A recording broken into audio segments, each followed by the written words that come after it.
Hi, everyone. Welcome to the channel. Welcome back to the channel, whatever it may be. Uh, Hi, Holly Ramsey from PEI. Yes, I've read some of your comments that were left. Thank you very much, and thank you for liking the channel. And Scooter Mama. Haven't seen you in a while. Welcome back. Um, yeah, I hope everyone's having a wonderful day. I don't know how my Nova turned pink. It's supposed to be more of a in between a darker pink and a red, but whatever. um, Today we are going to go over. I'm gonna show Malehya'S first and only interview again. Um, People are having a hard time finding that on the internet. It's actually seems to me like it's been scrubbed. You can't find it anywhere on YouTube. You can't find it on, through CBC or CTV News, and same as on the internet as well. It's like it's just gone. Anyways, I was able to find a copy. and and I now have it recorded and in my studio, so it'll be stay there. And then I put it on my uh put one up in my videos because a lot of people are looking for it. They're trying to go back and listen to what she had said and whatnot. So we're gonna play that again, and then we're also going to take a look at a poem that was written by a author from Truro that just came out I believe, a few days ago. There, I think it was on the 27th. So we're going to check that out. And then we're going to take a look at Malehya'S texts from It's a Criming Shame. Um, the ones, uh, the ones between her and Belynda, who is the grandmother of the Lily and Jack on the paternal side. So this is Lily and Jack Sullivan that we're discussing today, who went missing on May 2nd and have yet to be located, found. They have not been taken back home. And, you know, things are I will just use the word crazy. Things are getting crazy because of the things that are coming out and being said. And um yeah, it's just getting a bit wild. So yeah, so we're going to take a look at her text, um and we're going to take a look at the lawyer who I believe that I found. He's got quite a profile, um who is representing her. Now I can't say 100% that it's him, but I'll say 99, and you guys will see why, how I traced it to him, and it makes sense that it would be him because we all know that it's the chief's brother. So I'll show you how I figured that out. It was kind of easy, really. I am not so firm on my original theory that they tried to walk to school now. Oh, me too, Holly. Sad. Yes, me too. Me too.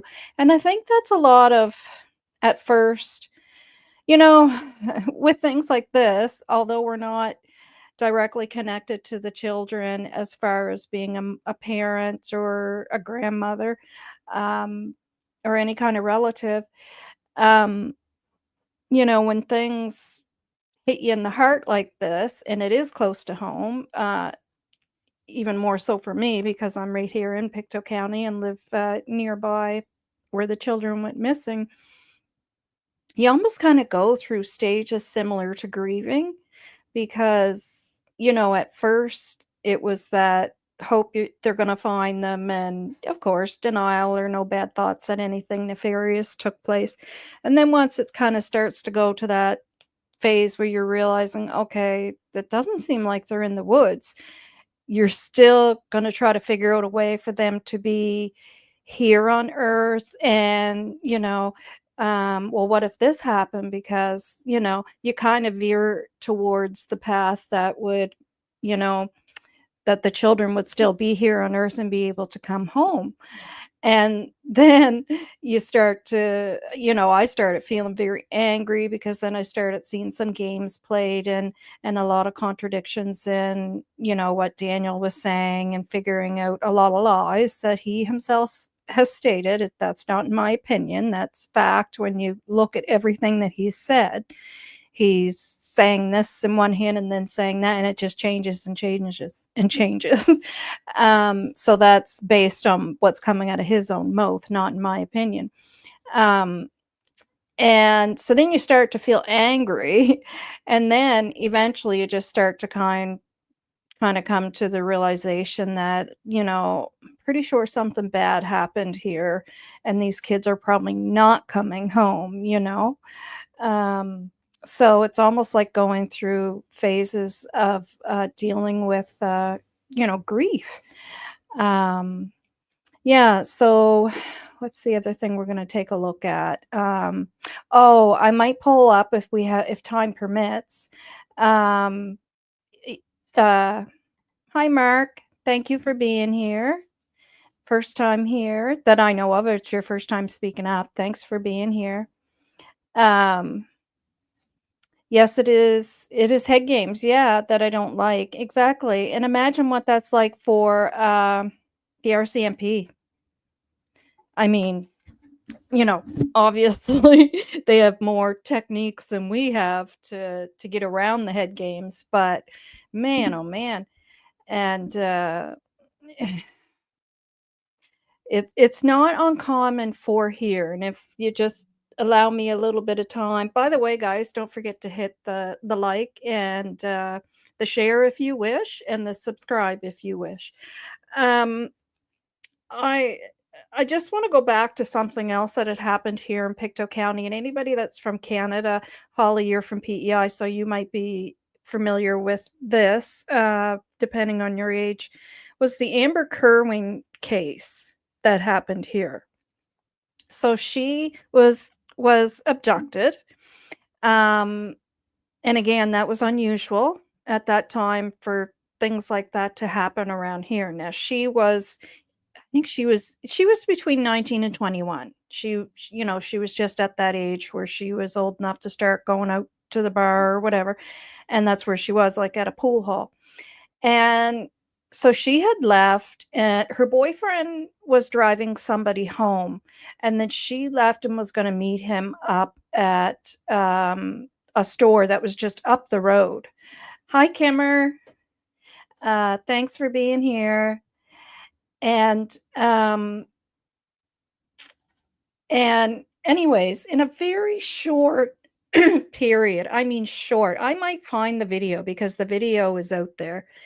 It was a very small window from the bar that she left, and it was called Dooley's, and you guys know what Dooley's is. They were all over Canada. I don't know if they still are. The one here closed down after this happened because nobody would go there anymore just due to the memories of the whole thing that happened. But she was walking up the road, and within a very short window from her walking, like a 5-minute walk, I swear, like maybe not even 5 minutes. It was no more than 5 minutes. And the police were even beside her part way up as she was walking up the sidewalk. And because it was that time of night where everybody's getting out of the bar and you have bar fights, they were driving very slow. So it wasn't like they drove past her fast. They were like pretty much alongside her. Then they turned down a street and she continued on straight. And within that very small window there, because the store had cameras, so they knew she didn't make it to the store. So within that teeny tiny small window, this guy kidnapped her, unalived her, and the same thing that's happening now with this whole, case had happened then. And, I'm talking about Amber Kerwin. Kimmer, I don't do you remember that? Was it you that told me before you remember that case? Somebody did. And, um, so it was the same thing that was going on now, but it wasn't on YouTube, it was just on Facebook because, at the time, YouTube didn't have it wasn't doing what it's doing now. And so it was the very same thing, and it became very apparent because of his lies and the constant contradictions and so on and so on, that people eventually knew, like, "Oh my god, like, he did this," like, putting all these the web just weaved together, right? However, the police were not arresting him. Now, mind you, this guy was an ex-con, he had just gotten out of prison within, like, he wasn't even out of prison for a year, it was just months, and came back to this county after he had already unalived a taxi driver here, um, with a garrote, and that had cut through. Sorry, I know I should have said trigger warning, but, um, and anyways, so when they people started to become a bit enraged, and me included. So I usually don't do the Facebook thing, but I even started going on there and saying, like, for God's sakes, will they arrest this guy? He's walking around with God knows what in his car. He could hurt anybody else at any moment. I mean, I'm sure they were trying to keep a close eye on him, but I mean, he would know that. He unalived, kidnapped this poor girl and unalived her in this short period after getting out of prison, and here he is, just getting around, and so people were getting pissed.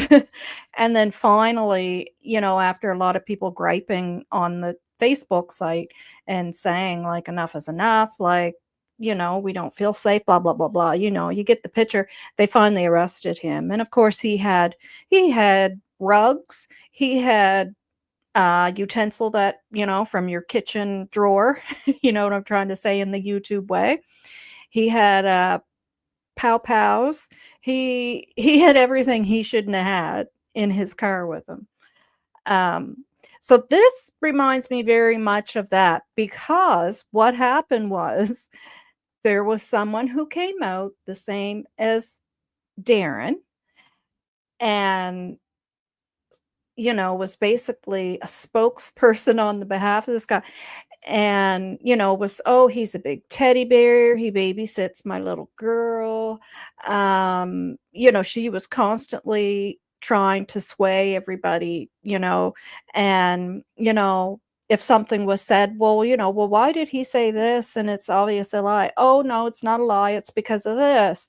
And it's the very same thing that's going on now. So, it's very hard for me to take the whole Darren thing serious. So I just wanted to let yous know that. That's where I stand with that. And of course, a small percentage, yeah, it could be so. But for me, it's just I would need so much more than all of that to make me think that, there's not something going on Daniel wise here, based on all his lies, lying about the blanket, the 2 things with the T-shirts, and I had said, I think it was my last video or maybe the video before that, that, yeah, they were probably taken because it's probably more due to evidence. It's probably what he wore within that time frame, and if you go back and listen to my video, you'll hear me say it, and then boom, in his text that I saw, on, Michelle After Dark, sure enough, and on Sunny as well, It's a Crime and Shame, sure enough, he's stating, "Yeah, they were the T-shirts I wore that morning and the night before," or something like that. It's within that time frame. So, obviously, they were taken either by the RCMP, or they asked Malaya to grab them because she would have known which ones they were, and gave them to the police because they're gonna check those to see if there's any red stuff on it, right? Like, all of that just comes to me kind of common sense wise, and I think it in my head, and then Daniel confirms it for me in what he's saying. Do you think that the recent pick of Malaya at the beach, Nova, do you think that is I'm not sure, because I'll tell you, I'm not ready to say it is, because I know for 100% fact I seen a picture of Malaya standing beside a girl with the pink hair, and I can't remember um, channel it was that I was watching, because I remember when the person had it up, they had even said, "Which one's Malaya, the pink hair or the dark hair?" And they were, "Oh, no, it's gotta be the one with the dark hair," and because of her lips, and she's just so pretty, she's beautiful, and I remember that. So but I can't for 100% sure say it was that picture. But maybe it was the same day or whatever, but, I mean, usually when people dye their hair those colors, they don't keep doing that for the rest of their life that I've ever known, so I kinda thought, "That's gotta be the same picture, the same day," and, so I looked today on a couple of channels where I thought I might have seen it, but I didn't find it yet, but I know there is a picture. There's definitely a picture of her standing beside that girl with the pink hair, and they're together. I distinctly remember the pink hair and everything, and that was before the beach pic. And I also saw a couple of old pics from Malaya way back from it, like, Jack looks like he's about 1, she's got him in his arms. He's no more than 1 for sure. Um, and Lily's just little, and she has those same glasses on, so that kinda struck me too because, if anybody's like me, and especially when you have kids, you usually don't have the same sunglasses for that long a period. It's real sore. I can understand why you think that because now the date was on it, the one that Justin had shown, it said, June 27th, I think it said 4:27 PM. It was around 4:30 or something, it said, because I was thinking because it was cold here on the 27th, like, it wasn't a beach day here in Pictou County. Nobody'd be going to the beach unless you had, like, jogging pants, sweater on, or whatever, you're dressed warm and you were just going for a walk. Definitely not getting in a bikini and going to the beach day, but that was here now. There might have been different parts of, they could have drove somewhere else in Nova Scotia where it was warmer. So, the Truro could have been warmer that day because I know she lives closer to the Truro area or in Truro, or where she's staying, I should say. Well, there was a conversation with the pitcher. Oh, I know, but anybody can do that. Anybody, they can do anything, especially people who do that type of work. I can't think of the word. There's a word for it, sorry. Um, but people that work on computers and stuff, they know how to do all that. It's the same as how Sunny said somebody was going around portraying her and they had the picture, and somebody was having a conversation with her and could tell by the way the person was talking it wasn't even her, it wasn't her, and they checked and Sunny was like, "No, that's not me." But everything else looked real, like people can do stuff now to make any of that look real. But I certainly, you know, either way, I mean, it, I understand why people would believe it's real.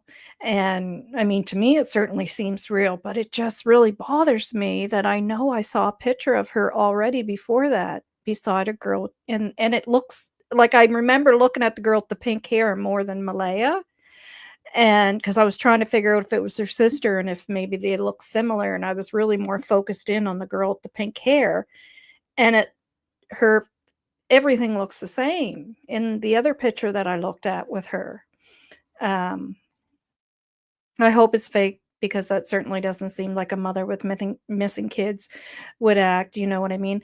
I do, but I don't believe that Malaya thinks her kids are missing. Like that, then that's in my opinion because we don't know anything of that yet. But, being that Malaya asked for things that a mother would want if she felt her kids were not here on earth anymore, because I already had a friend who lost their child, and as soon as I heard that, that's right where my mind went, because I was like, "Well, that's exactly what my friend had in her box of her son who was hit by a car and is not here anymore, like, they're keepsakes, they're mementos. Um, and because of the fact that she left that day over the whole blanket thing, like, and that's where the timeline thing is important. So you look at a sequence of events and go, "Okay, so they find a piece of the blanket." Um, what do you agree with, Holly, with Kimmer, or with what I'm saying? Um, you go with, um, the sequence of events, which is also, like a timeline, or is, and so they find out about that blanket, and then they're at the debrief, and I'm assuming that might be when the blanket was brought up, or that Malaya found out that Daniel lied about the blanket, because remember, he said, "No, that's not Lily's." I don't care why you think that's in the tree. There's absolutely no reason on the earth to lie. This family lies. They lie, lie. It's I can't even go too deep into it, but just remember I'm from here. And I have I do have knowledge of who some people are in certain families, and the mentality, and the anyways. But, um, so then Malaya leaves, and she's upset to the point where she has to go sit in an ambulance, like, she is that distraught. To me, that is when her light bulb went off, that, "Oh my god, I've been believing everything he told me up to this point," and then the light bulb went off, because now here he is lying about this blanket, which is a which is very important, to be honest, with the officers about, because she coulda had that in the backpack that she had with her, or whatever. It doesn't matter if it was in the garbage, maybe she pulled it out of the garbage and stuffed it in her backpack, like, Daniel's not running this investigation. That family is not running this investigation. You're to be truthful. You're trying to find two little kids that could end up unalived if you're not truthful. And anyway, so sequence event, and then there was the fight. Now I'm assuming the fight is after she left, because the fight was over the blanket. Daniel stated that himself, that's out of his own mouth. The fight was over the fact that they found the blanket, and then her family turned on him and started saying, you did something to the kids. You did this." And then that was the fight. And so to me, yeah, that's when Malaya's light bulb went off. Not like Daniel is trying to turn it into a different story, that, he's leaving out those facts. He's telling them, and he's trying to use them in a different way to make it look bad. But to me, I'm connecting the dots in another way. Not that, "Oh, she asked for those things because she's trying to get the kids out of the country. Oh, she put that blanket in the tree herself and she's trying to frame Daniel." That's absolutely ridiculous. So he's leaking some of it out because it is evidence, and he's trying to give his reason as to why, this is this way and that way. Um, but I mean, to me, I'm connecting the dots in the way that to me is common sense and makes more sense. Um, I agree with, it does not seem to be a photo of a grieving mom, and I think it may be a photo. Oh yeah, yeah, yeah. Because I mean, she doesn't look like she's grieving. Um, but yes, I'm glad you are from there to give insight, Nova. Yeah, well, I can tell you, there's some certain types of mentality around here, and certain families that have that mentality. And it's almost like the mafia mentality, the family. um, and, yeah, so yeah. I'm wondering about when Malay was talking with CPS in the text messages, what she meant by that. Yeah, and we're gonna do I have that one there? Yeah, I think that's the one we're gonna take a look at. My problem is I can't see what might be true from my problem is I can see what might be true from all involved bits and pieces. That makes a lot of sense. Hi, yes, first time here. Well, thanks for being here, Mark. Thanks for all of you being here. Thank you very much. Darren, though, he drives me nuts. Yeah, you think? Yeah, I'm right on board with you there. It seems like he loves the spotlight. Um, yeah, I'm aware of who Darren is as well. Yeah. I meant a little I meant a little of every story. Yeah, I know what you're saying. Yeah, Carolyn, me too, Kimber. Yeah. So anyways, that's where I'm at with the whole thing. Yeah, I'm not yeah, that's where I am. And if we have time, like I said, we might go over Daniel's text as well. So let's just we'll start getting into some stuff here. I knew what you meant though. Don't worry about it. I can read between the lines sometimes. If I can, I'll just say I don't understand what you mean and you can type it again, but typically we all do that. We all do that and then the other person can typically read through the lines, between the lines. So this is actually I'm going to go to the poem first. We'll start with the poem first. And by the way, guys, I think I'm gonna be on panel with Sunny tonight on "It's a Crime and Shame." We'll see. Depends, I guess, if she is gonna be too tired after work or. But we were chatting, and I guess you'll know. Most of you are probably on her channel. If you're not, guys, check it out. It's a great channel. Um,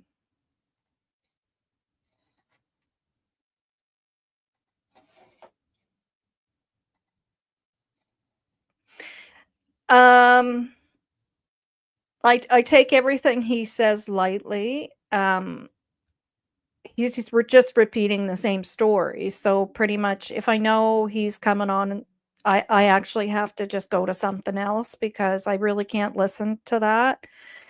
I can listen to it once, but if he just starts going into the same story, I'm just like, no, I'm not listening to that again. Um, I've after he's on a whatever whoever show he goes on, he's typically on with Sunny, but um and you can listen to him and pick stuff out and go, well, that doesn't make sense because blah blah blah blah blah. But then he'll come back and then he'll have another reason as to why that didn't make sense. So either he's going back and listening to himself and going, oh geez, that didn't make sense, I better come up with something else to make it make sense, or he's listening to other channels because I actually have pointed out one of the things that he said that didn't make sense. And then the next time he came back, and I said it in my video, and the next time he came back to Sunny's, he had another story, and it was actually about Janie because I had sarcastically said in my video, now picture this now. Daniel's in a light sleep and Janie's out in the trailer, and Malay is going to be able to get those kids, noisy kids, not just her kids, any kids, dressed and outside. And, we obviously know what Lily's like. And she's going to be going, shh, shh, and trying to keep them. I actually did said all that. And then in the next video with Sunny, there he is pretty much word for word repeating what I said. So I was like, oh, okay, so you're filling that gap in. But I just, the only people I would be listening to is Daniel to catch him in his lies, which we already have. Malaya to see if she's staying consistent, which so far she has. Like, pretty much everything that she said, and then you listen to Belinda say what Malaya said, it's the exact same thing. You're not listening to Belinda saying, "And Malaya said this," and you're going, "Oh my god, that's not what she said in her interview," or this. No, it's the same. Um, and I wish, I like the fact that Belinda is keeping in contact with Malaya, because Malaya seems to have a nice relationship with her and trusts her and probably needs to feel support. And if it was me, I wouldn't be reaching out to Janie or anybody in that family. I'd be reaching out to the reservation, and I'd be wanting to sit with the chief and have a conversation with her, because those are her grandchildren, and they were given rights um, of that reservation, and they respect their elders. I can't see why the chief wouldn't sit and have a conversation with her. And when we go over, read about the chief and the her brother, the lawyer, you'll see why. They seem like very decent people. I can't imagine that they would deny her of that. And that's where my direction would be, not Darewood or or uh, Daniel's family. But I like what Sonny's doing, though, keeping them talking and giving them a safe space to talk. I think that's awesome. Oh, great. I hope so, Nova. Yeah, me too. Me too. Oh my God. I know. It's just heartbreaking, isn't it? I just feel so bad for her. I wonder if he knows of your channel, Nova. Darewood? It's hard to say. Some of my stuff is pushed out pretty good, and then other stuff isn't. I don't know why. I don't know why that is. What? Like, YouTube's weird. YouTube can be weird. Um, and once the bigger channel, like, I was getting more views in the beginning. I was the first one. I don't know if you guys know that. I was the first one who actually put a video out about this, because I was concerned about the fact that there was no Amber Alert. And then I thought there was an Amber Alert put out, and that it was put out too late. So then I thought, well, I'm going to spread this across YouTube, hopefully, and people will know about it, because in the beginning, everybody was believing they could have been kidnapped, and there was no Amber Alert out, and people were upset about it here in the county, right? And so I put my first video out, and it was either that night or the next morning. There'd be a time difference between me and Grizzly. She picked it up. And then after she picked it up and did her video, it just went nuts. So then, of course, my views went down, but I don't care. I'm okay with that, because I was hoping, I was like, God, I wonder if the big channels will pick this up. And because if they pick this up, this will go big, right? And if these people were kidnapped, people will know, right, what they look like and so on. So, um, yeah, so, uh, whether he knows about my channel or not, I don't know. Darren's story sounds too much like what Sloan Belly, yeah, and that too, exactly, said in her reading, almost like they got their story there. Yep, and it's possible. Yep. And I'm not saying he's being untruthful. I don't know what's going on with him, and it's really not my place to figure it out. For me, it's just my place to, decide whether I'm going to believe that or not. And I don't. So it's not something that I really want to spread, because I want to try to stay focused on the kids and what's going on with Daniel and Malaya, two possible suspects. For me, more so Daniel. I want to stay focused on that. And I'm not saying Dolly or Sonny are doing anything wrong, because they're not. They're getting them to talk, and people listen when they talk, if you know what I'm saying.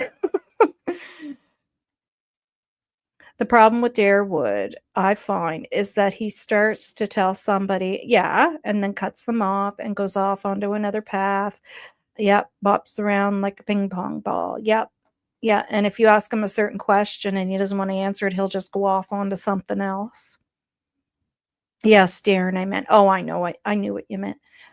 Um, yeah, and I mean, there's people out there who are cons too, so you just have to be careful of everything. So I, for that reason, don't trust a lot of people either. I'm not even sure how to come across your channel, Nova. I'm not even sure how I came across, yeah. I think YouTube. Yeah, probably a lot of that in the beginning, and I did go on Granny's watching as well. At the beginning of this, she was talking about it. Um, yeah, myself and 2 other locals went on there and discussed it. My understanding is that a piece of the blanket, yep, is a piece of the blanket. Also, did the RCMP not say family members took them to the footprint and the blanket?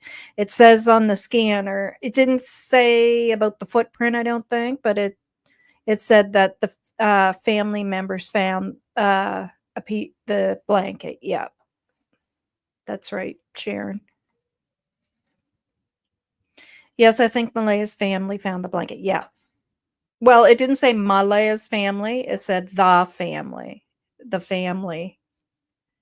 The family of the children found the blanket, family members. It didn't say Malehya'S family because that was on the, whatchamacallit, the radio, right? Back and forth.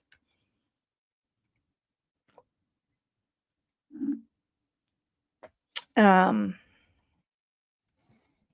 I like Sunny's channel. Yeah, I do too.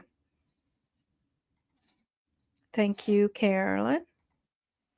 Me too, Holly.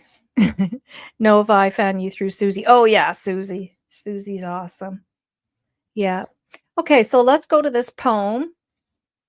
I guess we're there, so we'll read it. So this was published June 27th, 2025. So that's through 2 days ago.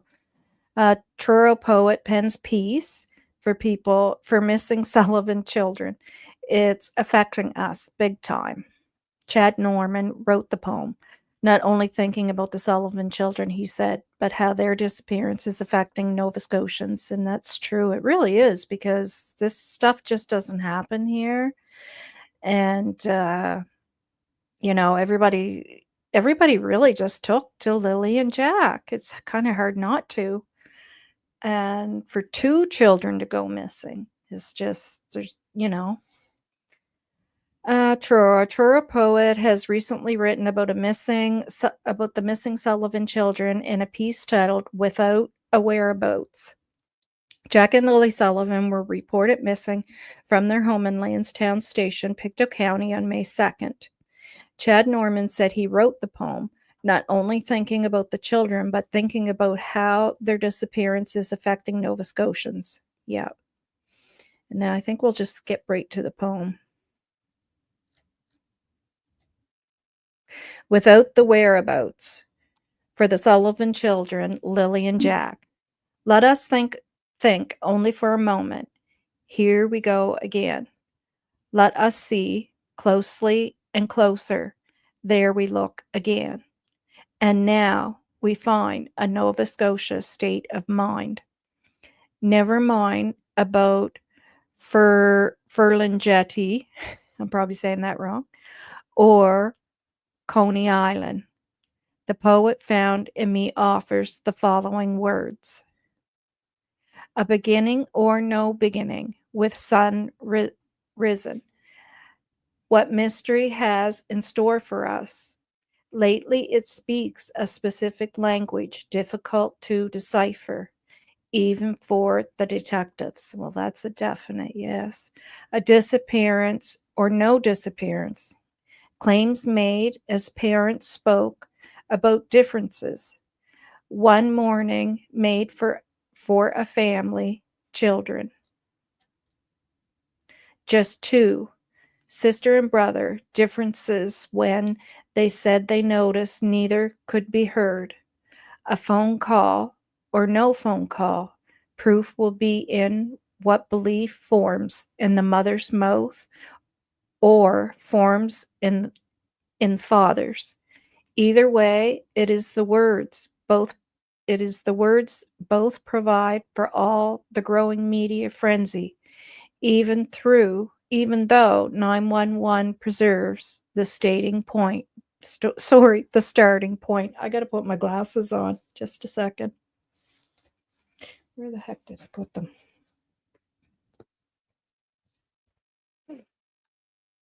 The starting point.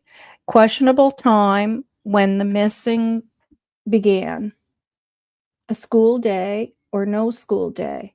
After a cough in the body of the daughter kept home. Kept by hopefully normal, attentive parents.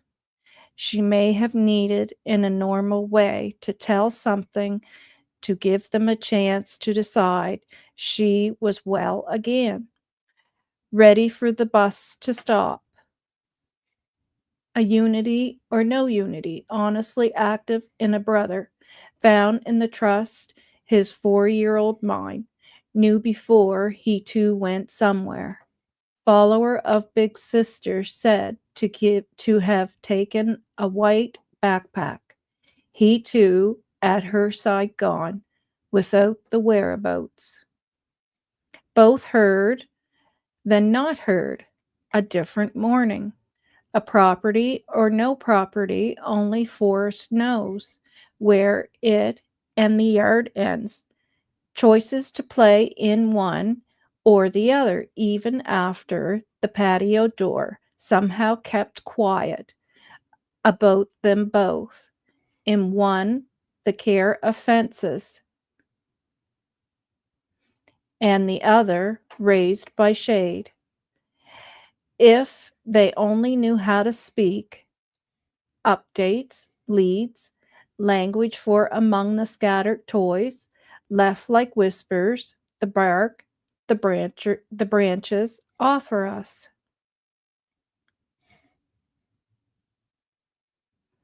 A need or no need to crave anything new. Podcast after podcast waiting for a like, a subscriber, how their numbers grow, sad and slowly method to bring in payments to children missing, vanished. What a way to earn a filthy lacrae. I don't know what that word is. To and unbelievably and and unbelievably many more expert sleuths. Just give them a camera and microphone and a public split open by theories. Daily wait for news. A location or no location out there somewhere. If, be careful using that word, out there. Where stillness must surround them, still in their bodies. Breathes movement somewhere, still, sister and brother out there. Where no missing can change them, always together, much more than the photos shown. Both faces, smiles new in the province, forever descriptions, now part of so many families. Well, that's kind of sad. And I think I butchered it, but it's in the Churro News if you guys want to go and read it yourself. It is a really nice poem. I feel like he put us YouTubers down a little bit though. But that's sad. Okay, now let's go to Malaya. Her one and only interview.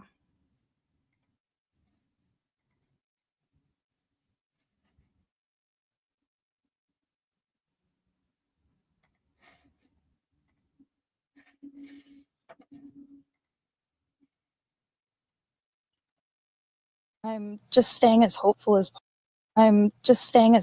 possible. I want them home. I want to hold them.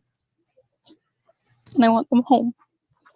What happened was we woke up, I heard them playing in the next room beside us, and I was drifting in and out of sleep. And they're not the type of kids that we tell them not to go outside on their own. We always make sure that we're out there with them, watching them. And they happen to just get out that sliding door and we can't hear it when it opens. And they were outside playing, but we weren't aware of it at the time. And the next thing we knew, it was quiet. And we get up and I tell him, my partner, Daniel, I tell him, do you hear the kids? And he says, no. And we get up instantly. We're looking outside. We're looking everywhere, yelling for them. And I instantly just call 911. I just had the instinct I needed to call. They're both really go-lucky children. They're so sweet. They talk to anyone. They'll talk your ear off. They will speak to anyone in a store. Everyone. They're just extremely sweet kids. It's been raining and they're probably soaking wet, but with the sun today, I'm hopeful that they are feeling warm. We're all filled with pain and sorrow because we just want them found. I'm just staying as hope. So, to me, at the beginning there, she's starting to get upset. Where she says she just wants some, what does she say? I'll play it again, sorry. I'm just staying as hopeful as possible. I want them home. I want to hold them. And I want them home. Right there. And she even rocks a little, which is body language, right? That you're soothing yourself. Which, I mean, if she knows where they are, there'd be no reason for her to be getting upset there, and to the point where she's showing that body language too, I would think. I mean, I'm not an expert on that, but something that spoke to me when Belynda said they loved school. Yeah. Kids that don't have a good home life usually like school. Yep. It's an escape from home, and that's true. Yep. Some kids can't wait. Yeah. So hopefully, they have a nice teacher and they know they're going to be treated different there, right?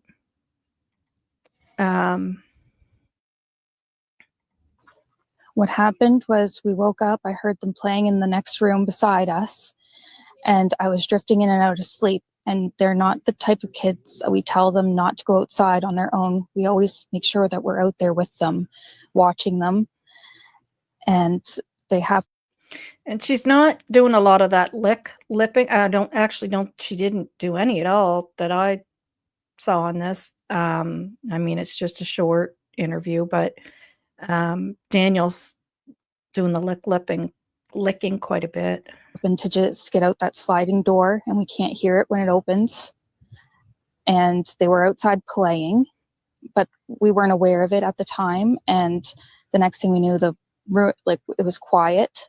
And we get up and I tell him, my partner, Daniel, I tell him, do you hear the kids? And he says, no. And we get up instantly. We're looking outside. We're looking everywhere, yelling for them. And I instantly just call 911. I just had the instinct I needed to call. They're both. Yeah. And I believe her. I believe her. I don't think she said to Daniel, should I call 911? And then he had to say, F yeah. What do you think? Just everything we've heard from Malaya of what she's like with her children, and I wholeheartedly believe what Belynda says. So no, I don't think that she would have to. No. In my opinion. My question is, she says they were outside playing, but did not know at the time. So did someone tell her they were outside playing? Yeah. And I wondered that too, Sharon, because part of me thinks, in my opinion, that a lot of what she was believing was what she was being told until her light bulb went off at that debrief and she broke and had to go to the ambulance and then got out of there with the one remaining child because she knew something was wrong. And, uh, or was it a presumption because they're not in the house, so they must have went outside to play, and now where did they go because they're not in the backyard? But my thought is, in my opinion, that she was believing stuff she was told, which, if my children went missing and my husband, who's my husband now of 20 years, um, he's not the father of my children, and they were younger when we met, and he helped raise them. If something had happened like this and he was saying to me, "Yeah, Lily came in here a couple of times. She had her backpack on and I heard Jack out in the kitchen. I heard them out in the yard for a bit." I would not think that he's lying to me. Why would I think he's lying? Until something else happens that I go, "Oh my Jesus, what is going on here?" Because why is he lying about this blanket? Why is he saying that it was him that woke up and woke me up when it was me that woke up? Like, all those light bulbs would start to go off, and then be like, oh, like something's wrong here, right?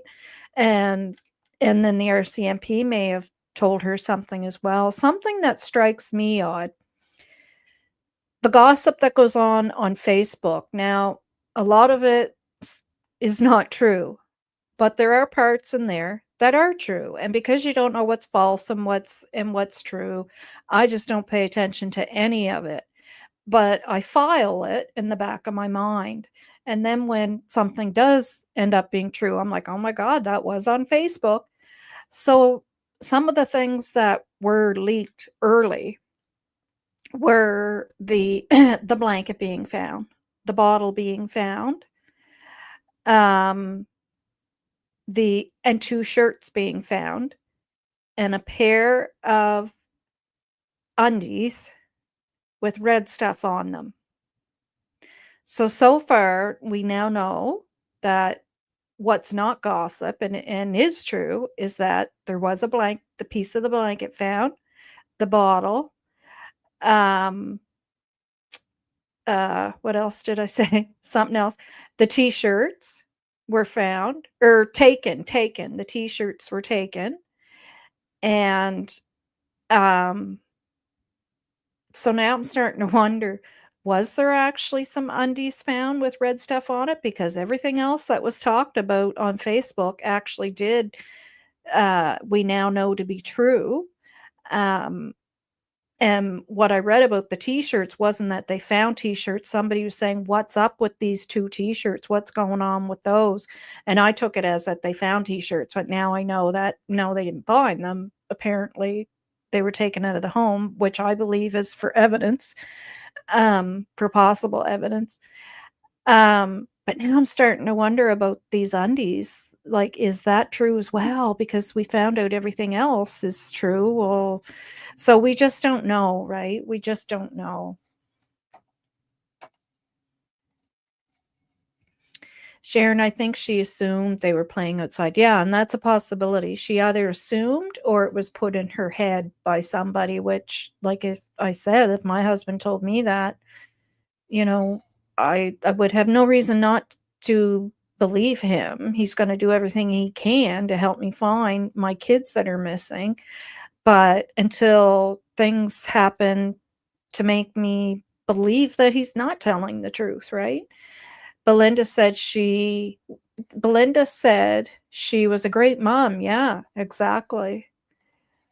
So picture her there. Hey, yeah, Daniel, while she's playing on her phone. Hey, just playing on my phone here. Should I call 911 about the kids?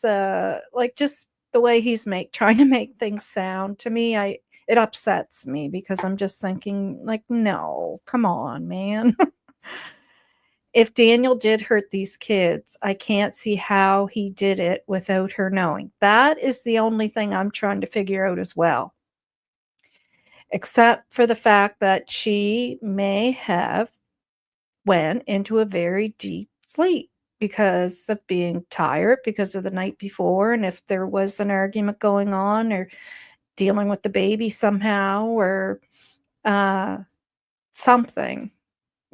but that's the only question mark I have is how did that part play out if that is how this went down, like, or if this is what happened, right?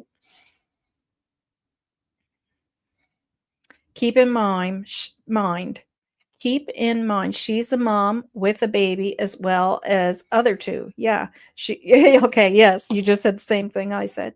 And I know Daniel would like us to believe that he was the dad for Lily and Jack, and she only took care of the baby, and that was it, and I just because Daniel is now proven himself to be untruthful, anything he says, I have to take with a grain of salt. That's just how it is. I mean, when you've proven to be untruthful over and over and over for really no good reason. There's no good reason to say, the dog woke my mother up. Um, the him yelling woke his mother up. So now there's two different stories. Now it's her sneaking the kids outside and going shh woke the kids up. Like, there's only one story there to tell. That's it, not three. So, and it's whenever people question stuff, well, that doesn't make sense. And then it changes. So, yeah, I do hope the kids were put in a safe environment. At least we'd know they were still with us. I know. I know, and that's what our heart and our minds want to believe, right? Because the other is so monstrous and nasty and not normal that you don't want to think that or believe that. And our minds have a hard time trying to accept things or accepting things that are just not normal and not natural. It like, and that's a fact. That's true. That's why we block things out, because it's not something that's your mind just wants to have in there. Mama Angie, hi, welcome to the chat. Welcome to the channel. Really, Sharon, I did not hear that. It was said on dispatch that a person walking found two shirts. Yes, they found those two shirts. Yes, yes. And they apparently those shirts, uh, because they also said this on dispatch too, that they were very old and there was of course maybe they were Daniel shirts. Joking. Yes, I you're right, but there was something about those where they were discounted and maybe they really weren't, who knows, right?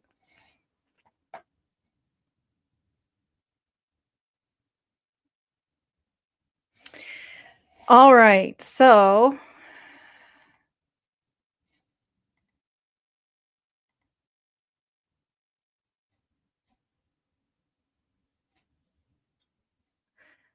So let's take a look at I just want to make sure I didn't miss anything here I wanted to do before we go there.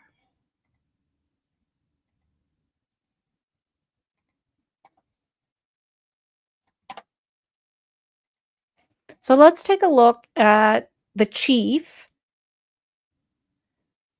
and the lawyer that I'm pretty sure is Malehya'S lawyer. And if it is, boy, he's got some big shoes, I'll tell you that.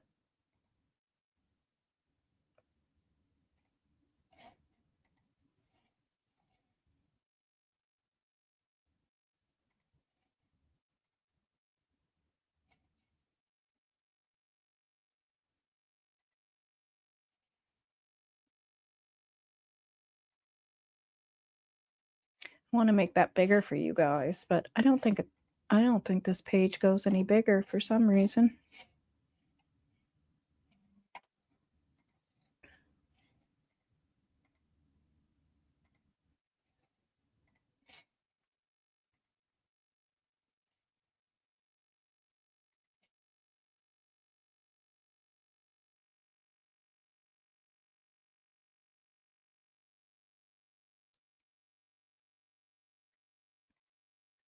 Well, that's pretty good.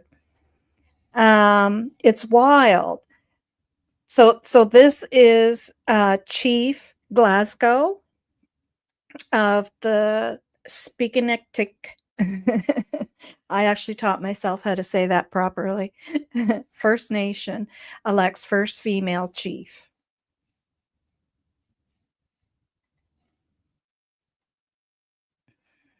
Michelle Glasgow says she is still in shock at becoming the first woman to be elected chief at the Speakinectic First Nation in Nova Scotia.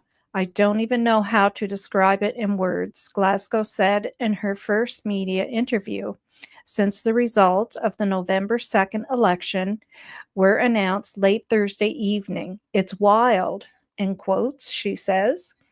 Glasgow 40 was one of the two banned councillors who challenged incumbent Mike Sack for the position of chief. The other councillor was Brandon Maloney. Band member Jennifer Maloney also ran for chief. Glasgow received 344 votes, while Brandon Maloney received 326 votes. Excuse me.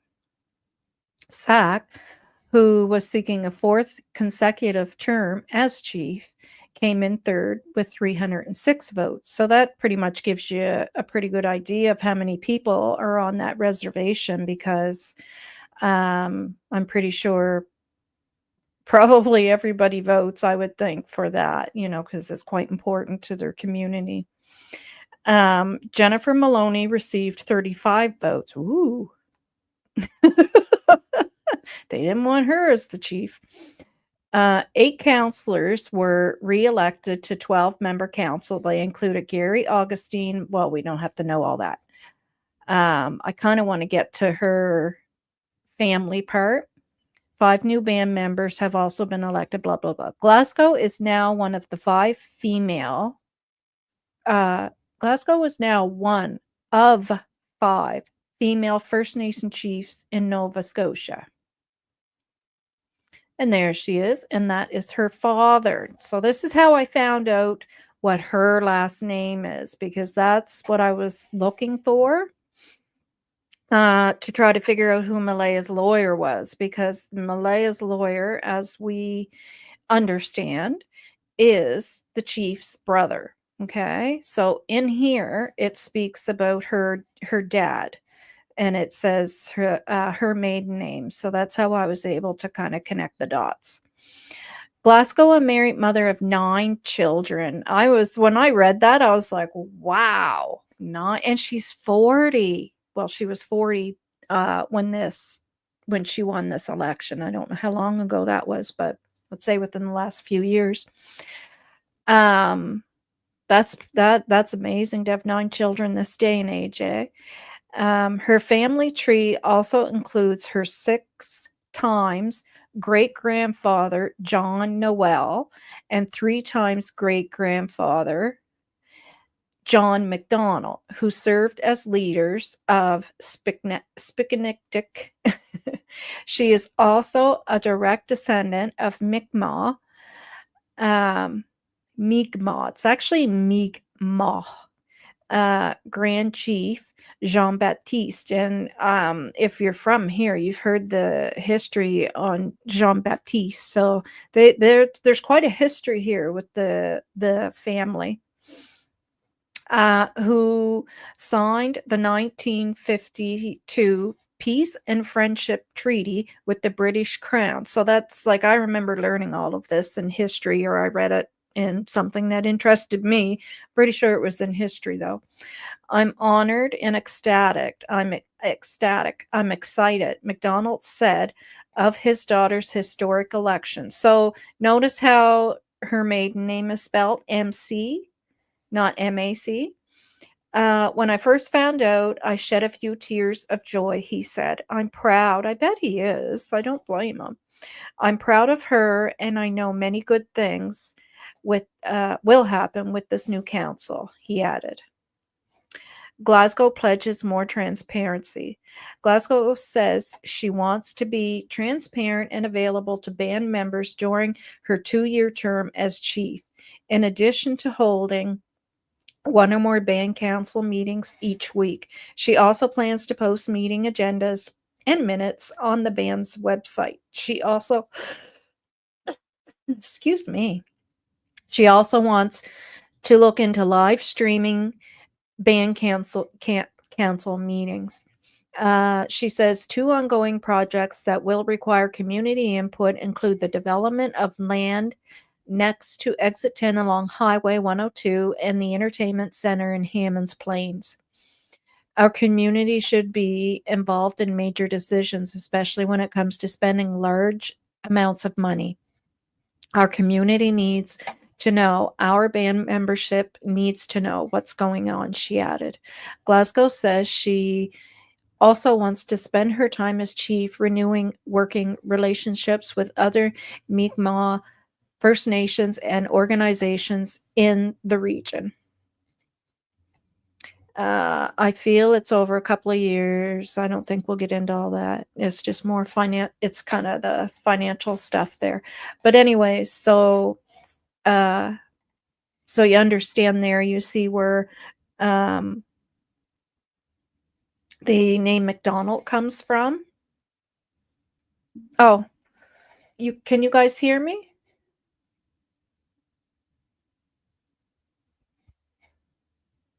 Oh, okay. You think it was on your end. Okay. Yeah, so you see where her father's last name is McDonald there, spelled M-A-C, or sorry, M-C without the A. And so here is, no, so here is a profile on Michael McDonald, and you see MC, Michael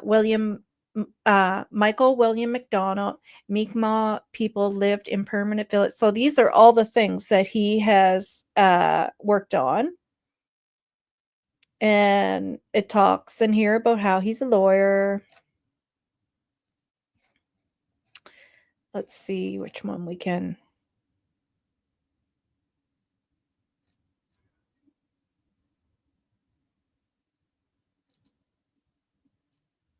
Here's one thing he worked on that was very important: Catholic math, truth and reconciliation, and the Catholic Church.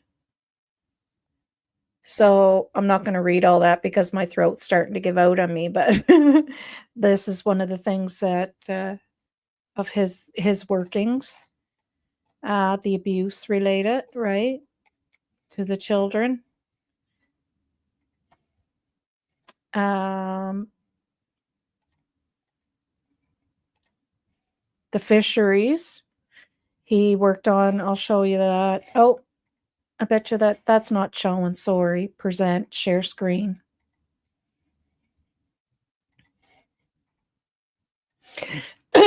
There, so you see these are all the things that he's worked on. So he's very accomplished. So history of Halifax, the Mi'kmaq perspective, Catholic math, and that's all about the Catholic Church and the abuse between the natives from the Catholic Church. Michael William McDonald, clans of the Speakanatic. Michael William McDonald, traditional Mi'kmaq breed. Michael William McDonald, Mi'kmaq people lived in permanent village settlements. And in those readings, it'll explain that he's a lawyer. Okay, so I'm going to share another screen and I'll read this article.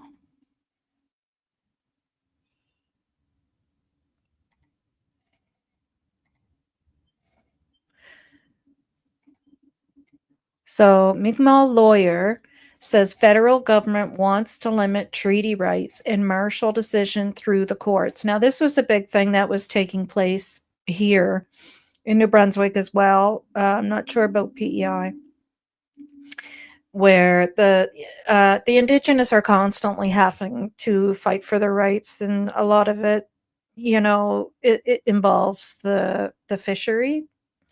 So there he is there. I'll make this bigger for you so you can get a good look at them.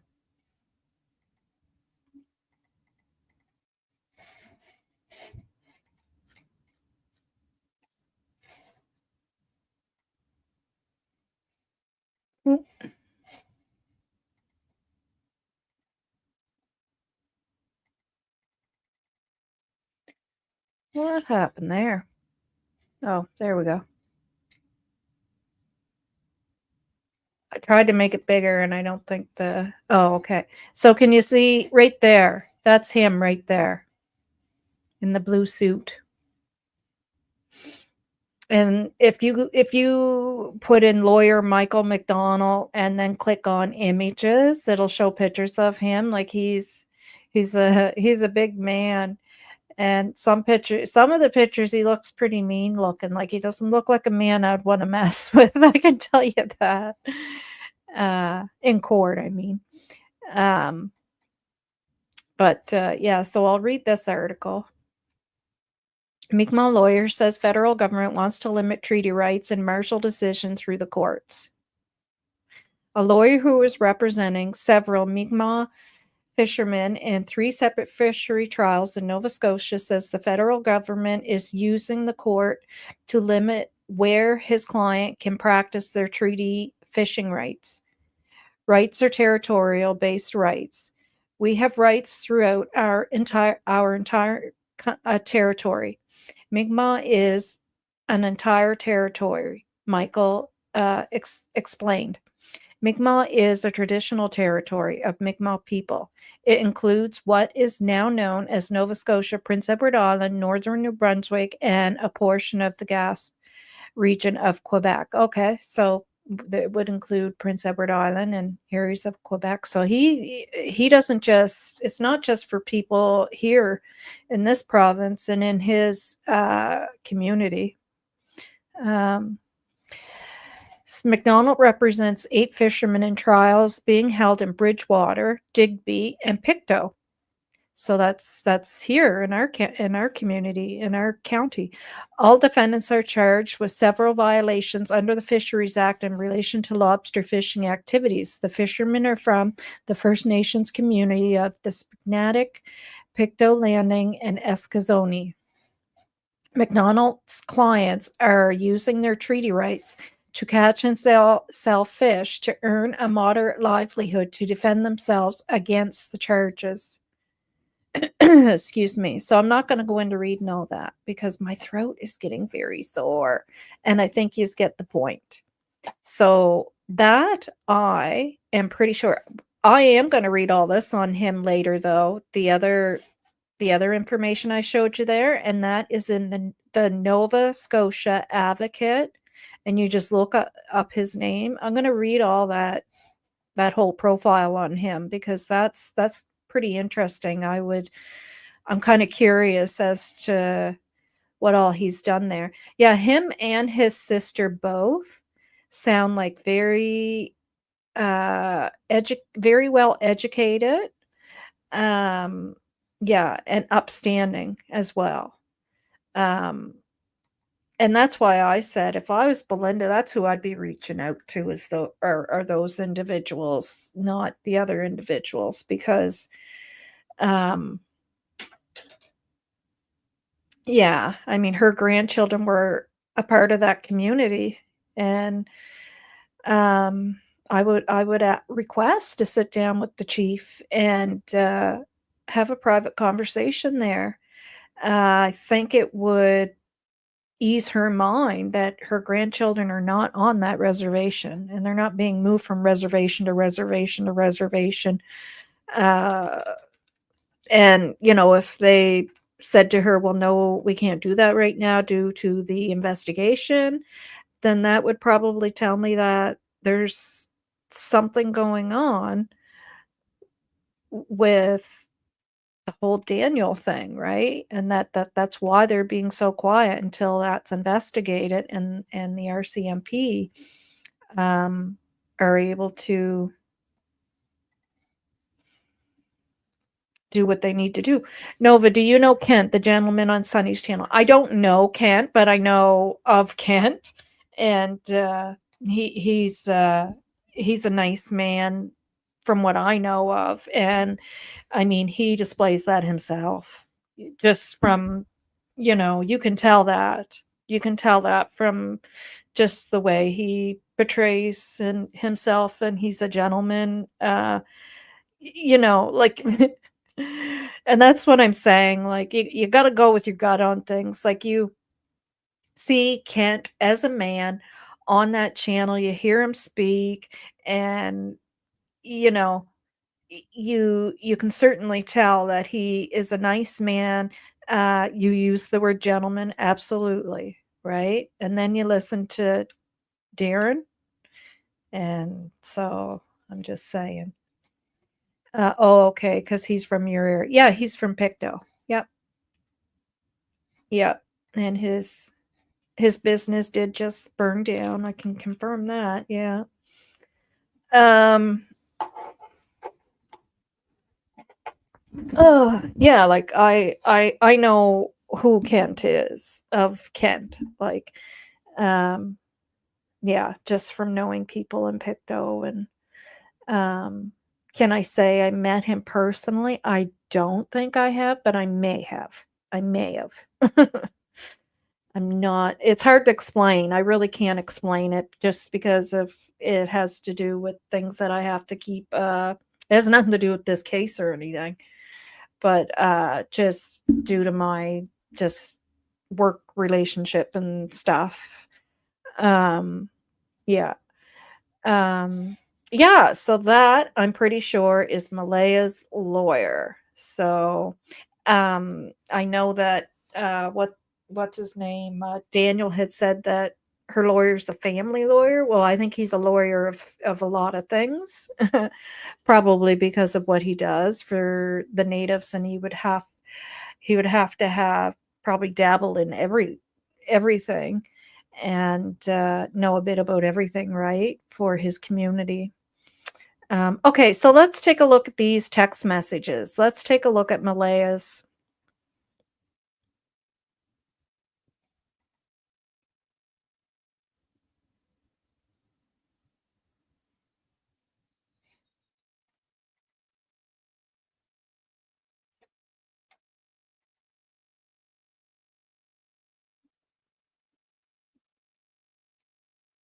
If I can find them. Okay, that is hers.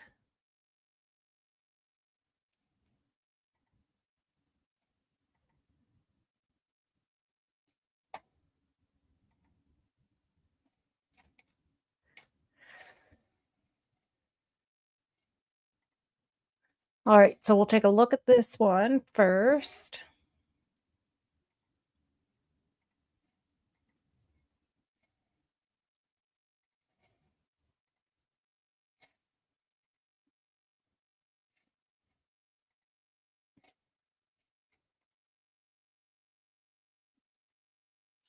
Okay, so this is Malaya and Belinda.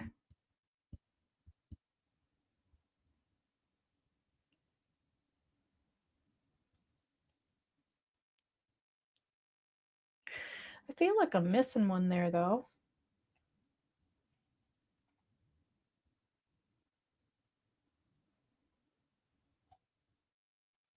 Anyways, Belinda is asking why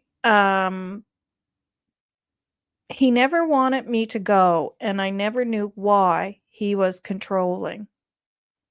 Because Belinda's asking why she stopped going there to visit because she used to go there with the kids all the time. And then when uh, after she and Daniel became a couple, that had stopped. And then Belinda said, "Why didn't you give us your address? We would have gladly came for visits." And Malaya said, "He never wanted me to give it. I never wanted to stay there." And Belinda says, "I really wish you would have reached out.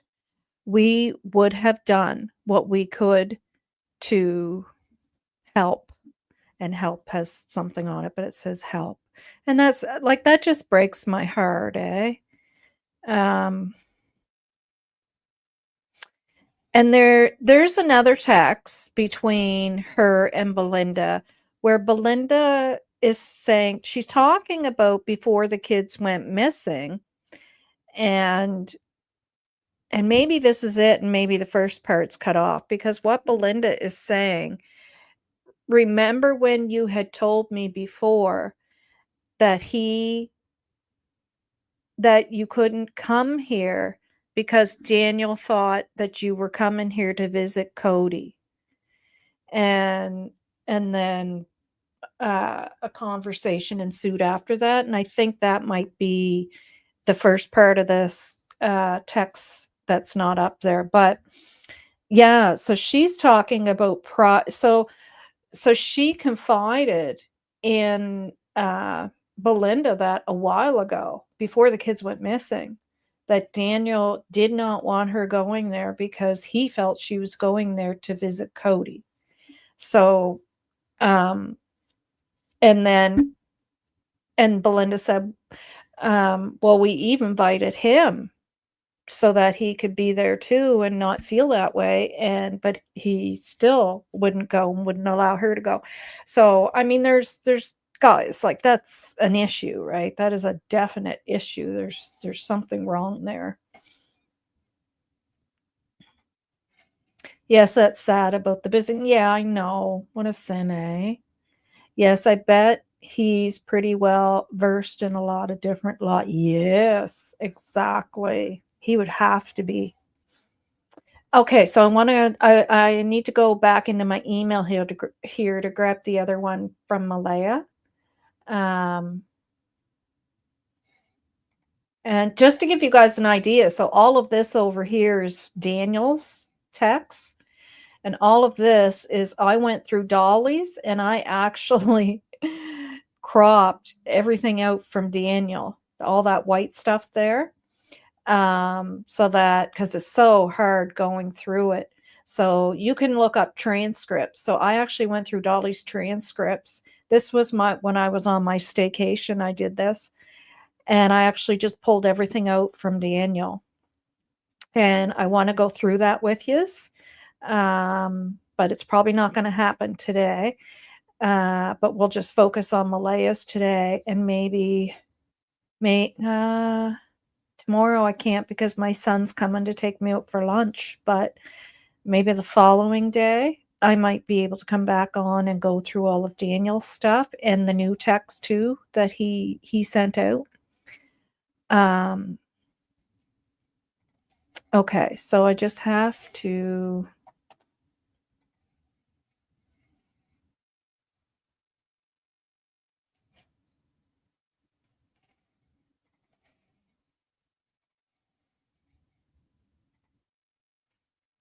um so what do you guys think of that picture? If everybody here wants to share their opinion if that's real or not. I don't want to react until I can find that other picture that I saw. And honestly, I have to be honest, even if it is, I could care less if the girl went to the beach. Because to me, if she does believe that her children are probably not here anymore,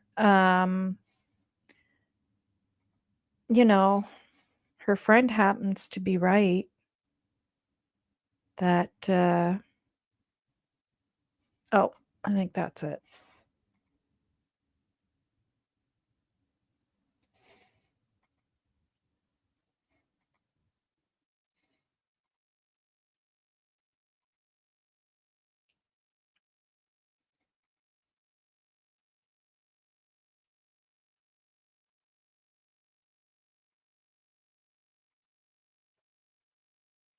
Okay, just give me a second, guys. I, for some reason, missed that one only.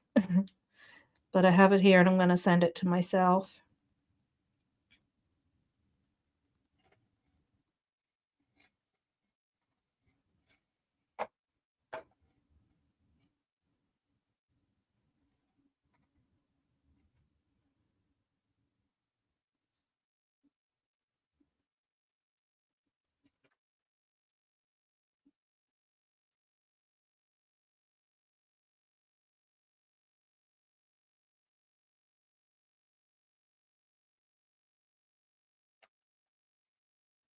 I'll do this while I'm...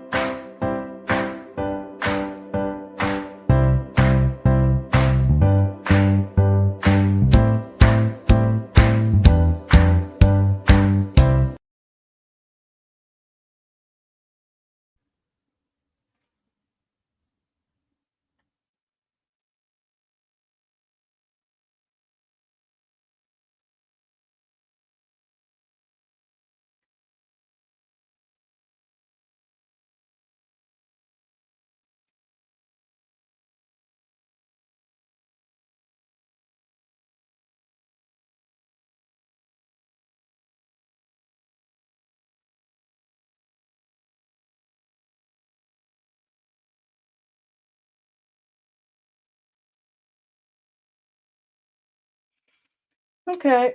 Well, that's all right. For some reason, I can't find it. So what we'll do is we will go over to Michelle After Dark, and we'll pull up Daniel's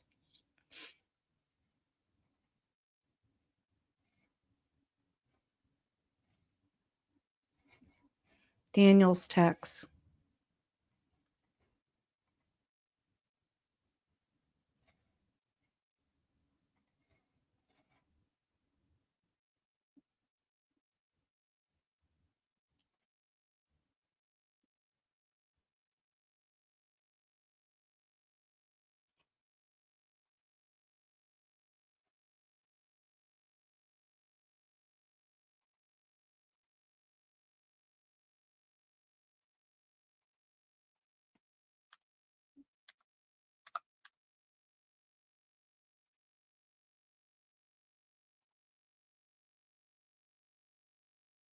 Michelle After Dark just goes right into it, so it's easier than going through like a 5-hour video to try to find them, or a 3-hour video. I think she just put it out today. 7 hour goes, Malaya will crack soon, says Daniel. Yeah, I think that's it.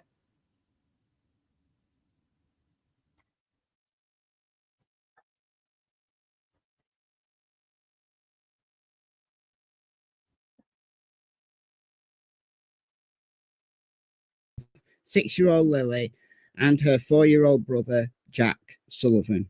They've been missing since May the 2nd from their Lansdowne station home over there in Canada. A lot has happened over the last 8 weeks, and we're getting to the point now where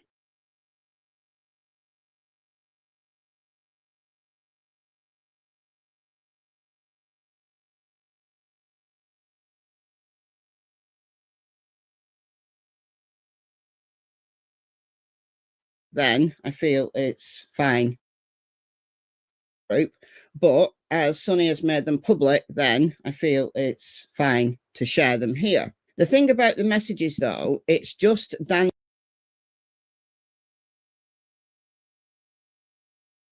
he's actually answering. These are just Daniel's responses. They've just all been copied onto several slides. And these are at least several days old, because that's Daniel's old profile picture. If we go to Daniel's Facebook, this is his old profile picture. I'm not showing the full picture because his children are on here. But this is a picture of all the children together. So Lily and Jack are somewhere here.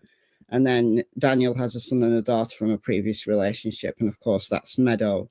But what you can see from this is, you can see you got Daniel, Malaya, that's Daniel's daughter. So you can see that that is that picture. But he changed it. He changed it on June 24th. He changed it to a picture of him and Meadow. So these are at least 4 days old. At least. They may be way older. I don't know. But just noting that that is Daniel's old profile picture. Okay, so she will go as long as she can, referring to Malaya. I assume not having the question, though, is a little bit annoying, but will crack after her mental health is put to the test with exams. Well, apparently she's taken a polygraph. He said this on the interview with CBC News. So What exams? I don't know. I'm saying too much. I believe they're alive. So presumably this is a question about Lily and Jack. And Malia knows who drove them off the property. So he's now telling the same story that Darren told. He's now doubling down on Darren's story. Mm-hmm. But could it be that Darren has been told a pack of lies and Daniel is in on that pack of lies? Right. And that him and his mother together have come up with this pack of lies to throw the scent off him. It's very possible that Darren is in good faith talking about this, that Daniel's mother Janie has told him, but it's lies. It's not true. So we've got to keep an open mind. Everything is on the table. Like I said, there's lots of rumours, lots of speculation, but when the family members are coming out speaking, then we've got to listen and we've got to give those words careful consideration. Because these are not just random people making random statements. These are family members who have direct contact with Malia.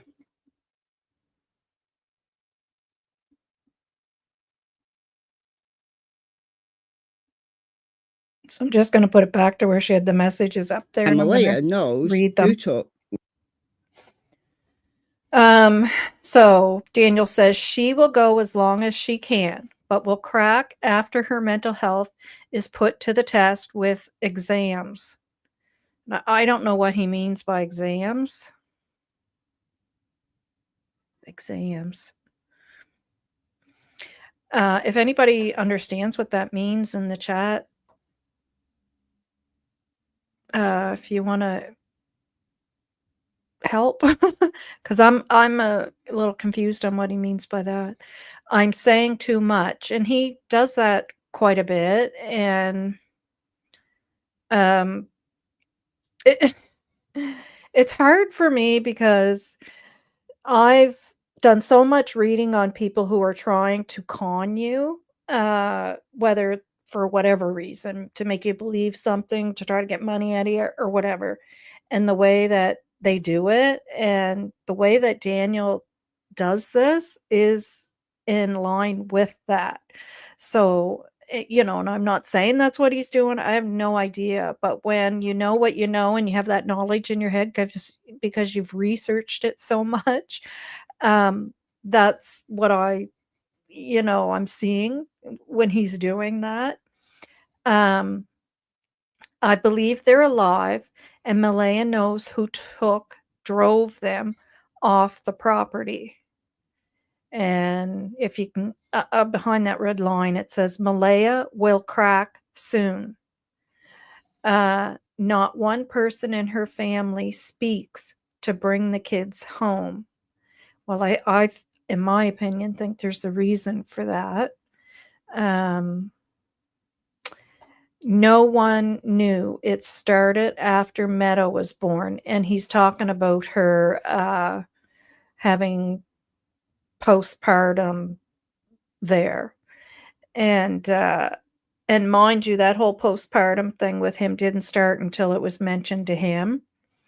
And Belynda had mentioned it, which most men don't even clue in about postpartum with women. Like that's, one of the big things in healthcare is to make sure fathers are educated on that. In fact, when my son told me that his fiance was pregnant, and he said to me, what can I do as a man for her while she's carrying the baby and right after she has the baby?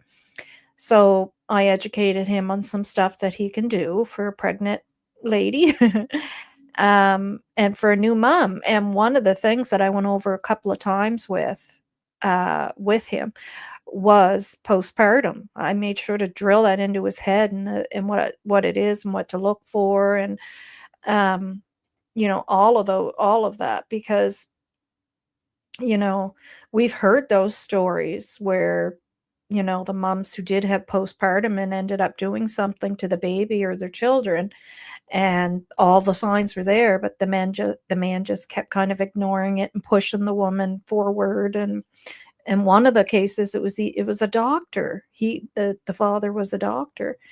Um, so that was mentioned to him, and then his words to Belinda were, "Oh, it was much worse than postpartum." Well, how would you know? Um, I don't know what is much worse than postpartum when it comes to any type of depression or mental dysfunction in a woman's head. That what would be worse than postpartum, and how would he know it's worse than postpartum? Did he take some training on that, some courses? Um, she also said the kids are in the woods. Stupid me believed that, and I searched and searched. Um, well, no, I think she believed that. They can't, then the kids would be moved to a different location. So, I believe he's talking there about why, not be more aggressive about the fact that they're on the Shoe, because they're saying the Shubenacadie Reservation now, which is the reservation that I just read about the chief and that lawyer. That's their native land, that he's talking about. Now, I don't know about you, but just having read those 2 profiles and about who those 2 people are, no, I certainly don't think they're gonna be moving the kids. I don't think they'd move the kids there and that then they'd be moving them around because, somebody's gonna go down to that reservation and ask questions. Um, Now, I think there's another set after this. We'll forward and see.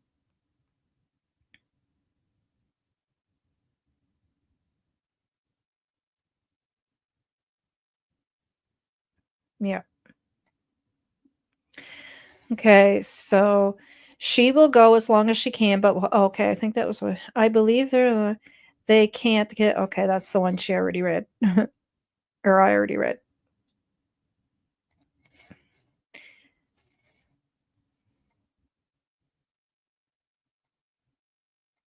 Maybe she doesn't have because there's 2 sets.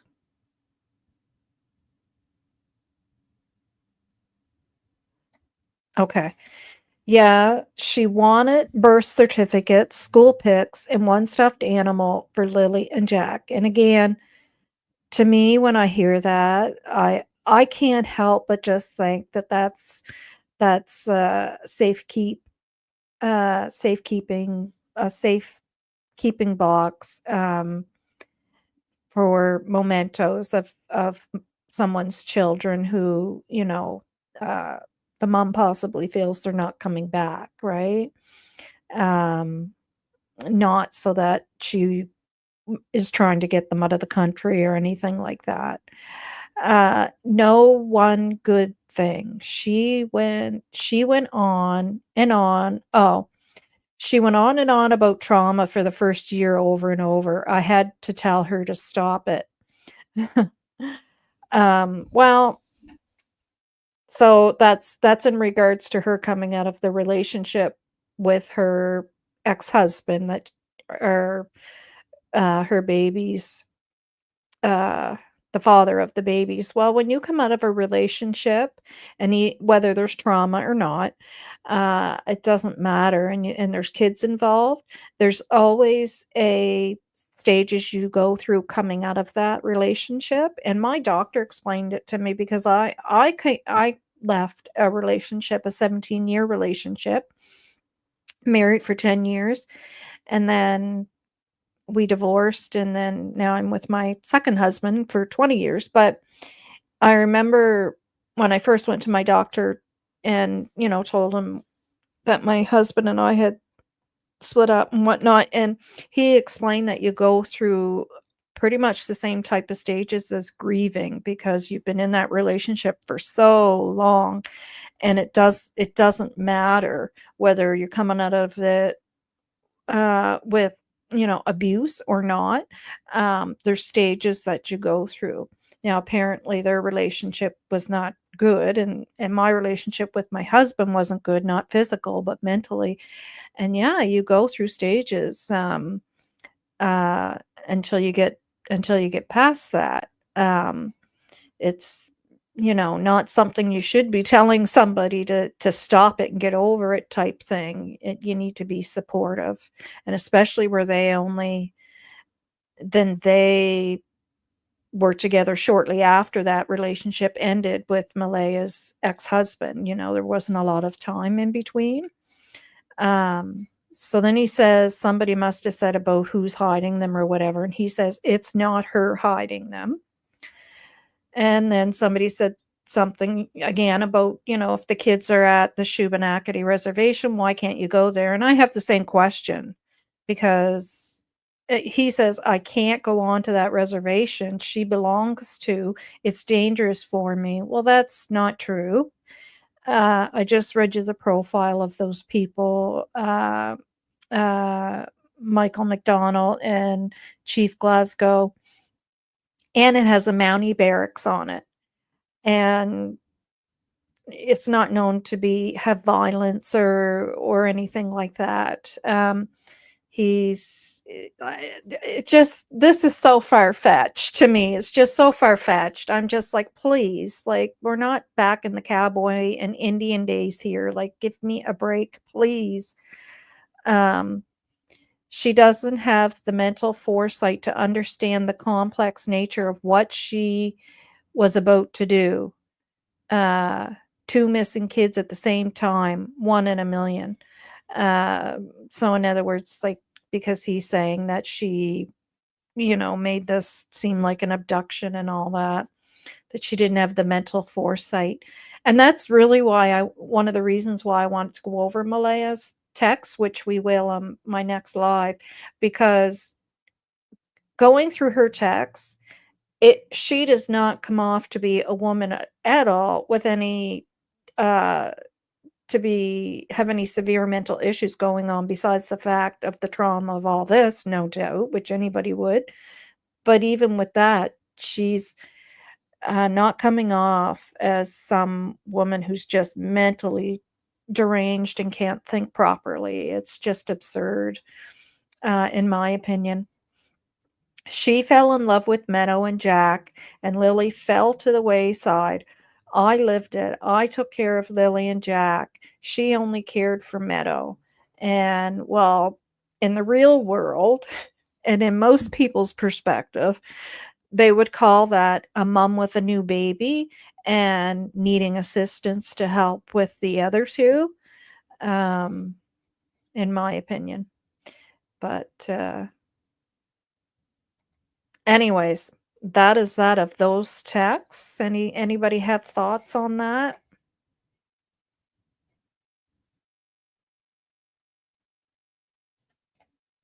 I love that you guys are chatting with each other.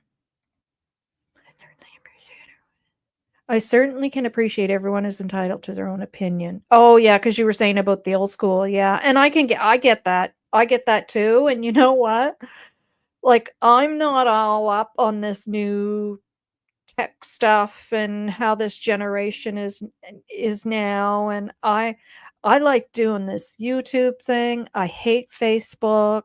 I don't do TikTok, or what's the other thing called? There's something else, I can't think of the name of it, but none of that's my shindig.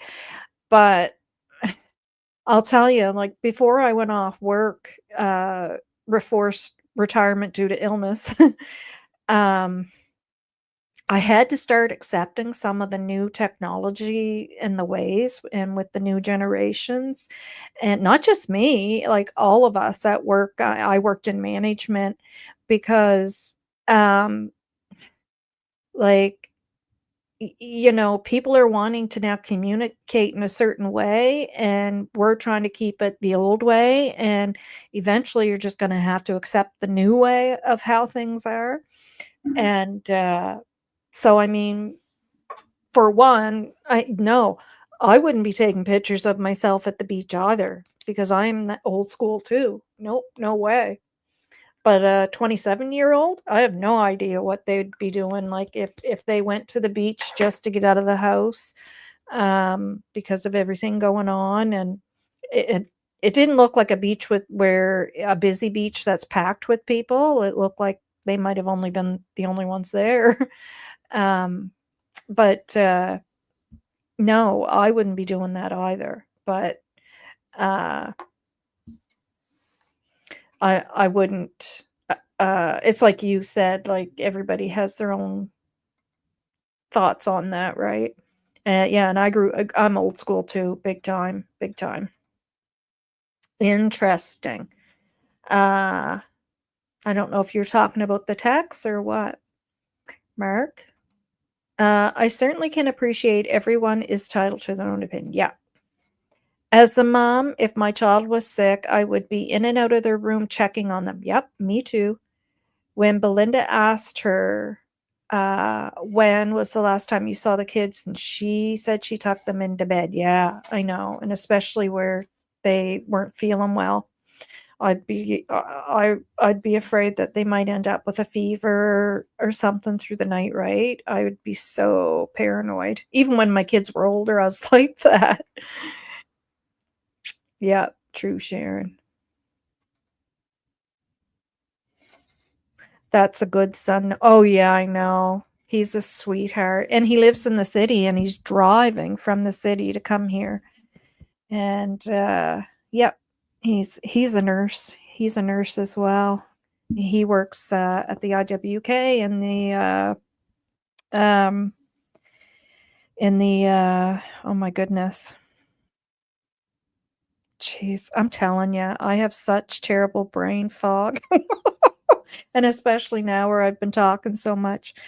The critical unit at the IWK with the kids.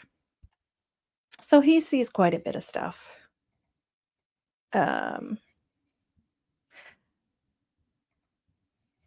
it's like someone else typed that out. Yeah, I almost wondered the same thing. But then there's some stuff that's very similar to his other messages just because I've been reading all his messages from Dolly and other shows. I truly don't feel like this is Daniel. Yeah. Yeah. I got that sense too, and so does Kimmer. And that Daryl dude is making me question a lot. Yeah. In what way, Lola? What way, if you're still there? He might get on the reservation, but would never be given permission to search. Oh, he wouldn't be given permission to search, but I mean, just by speaking to the chief or speaking to others or um you can't be out there going on about how much you're fighting for these kids and you would do anything and you'll fight to the rest of your life, your dying breath, and blah blah blah. Well, if you think they're on the reservation, why don't you just go to the reservation? Oh god, I can't go on that reservation, I'll get hurt. Like, come on. Like, I can just so clearly like, come on, I'm a woman and I would be on that reservation. Like, come on. And there's no, even if Malaya said that there was domestic issues there, like, no, you still, you go. If you're saying you're going to fight to the ends of the earth, then you do that and you go. But it's because his words do not match up with his actions. And again, to me, that's just more lies. It's lies. His story contradicts everything Daniel and Malaya told. And sometimes even yeah, I agree with that. Yeah. Yeah, exactly. Yeah. So guys, we are at almost 2 hours, so I'm going to wrap it up.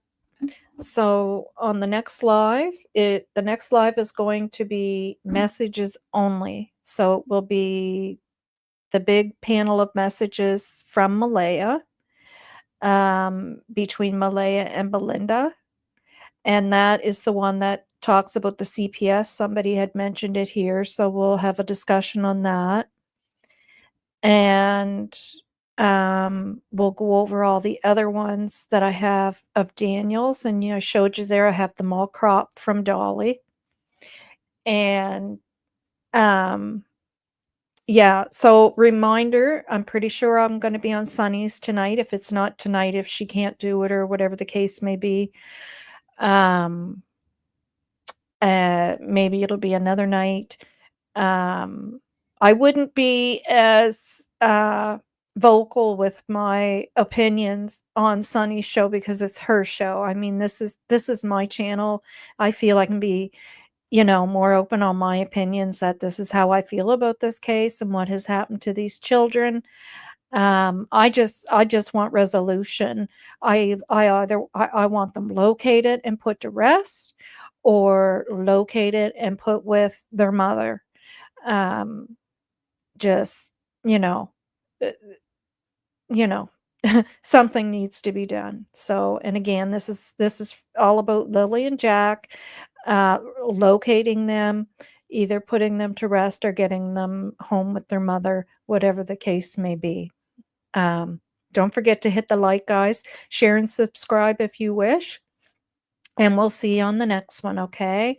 Lots of love, lots of positive vibes. Take care, everyone. And here comes my little grandson.